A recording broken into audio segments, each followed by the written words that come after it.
Hello and welcome once again to another edition of Stockwatch. So as we get into the trading week now, Tuesday the 17th of August, we're just seeing some more details on Tesla, and it's in the headlines for two reasons. Firstly, it is actually being investigated into its Autopilot feature, which has seen many crashes and basically it not working as well as it's supposed to. It's not basically saying what it is delivering.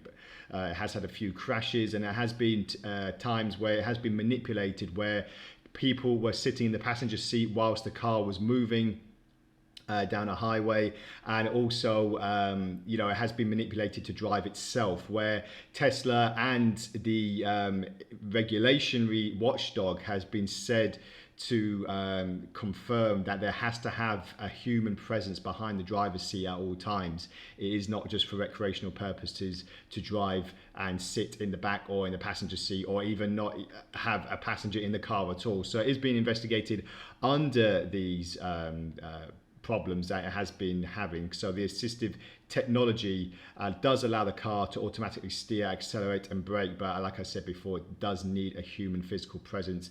And also Jeff Bezos, who the former CEO of Amazon, who has recently started his Blue Origin company, which is supposed to go to the edge of the earth for taking customers with it, is actually suing NASA and the US government over a decision to award almost $3 billion to Elon Musk's SpaceX. So that's another, well, you could say it's another blow to Elon Musk at the moment. It hasn't really affected the share price though at any point, but it is something negative in the headlines once again.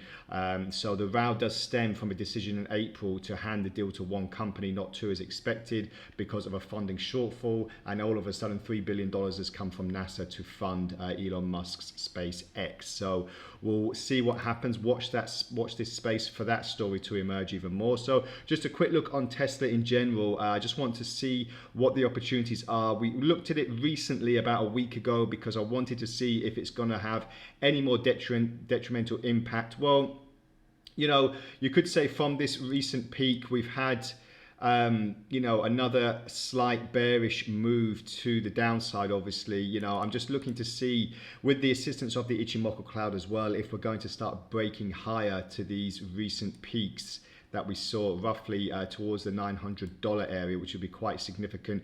Currently trading below 700 at the moment, so difficult to get back to that pre-stock split price anytime soon, you would think. So at the moment we are just moving to the downside slightly, but we are hitting prices above the Ichimoku top border, which is quite significant. But because the cloud is quite thin, then there shouldn't be really much resistance there to fall lower, that's for sure. So let's just take another look at the 4-hour chart. So again, very, very thin cloud here. So impetus could be on the downside to break lower, and then these previous troughs could come in below the $600 area. So that's what I'll be looking for in the next few trading sessions at least. And just a look on Amazon as well. Well, we know that Jeff Bezos is no longer the CEO, but whatever he usually does can affect Amazon.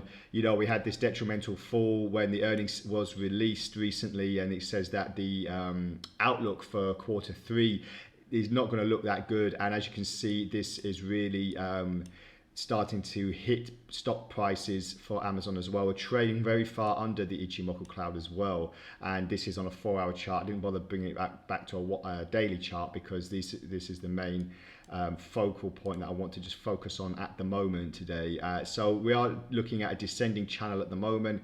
As I said, trading very far under the cloud. So again, we're just waiting to see what the next signals are. Nothing too much, a bit like Tesla, not many divergences on the RSI, so just waiting to see what the next opportunities are for that as well. So keep an eye on anything Amazon related. As I said, Jeff Bezos is no longer CEO, but he does have a big influence on the stock price if he does something. So his Blue Origin company could actually affect these prices going forward as well. So just something to keep an eye out for if you're trading Amazon in the near term. So that's all from the Stockwatch today. Once again, thank you very much for joining me. If you have any comments or queries, please feel free to add them to the post, and I'll get back to you as soon as possible. Have a great trading day ahead, and bye for now.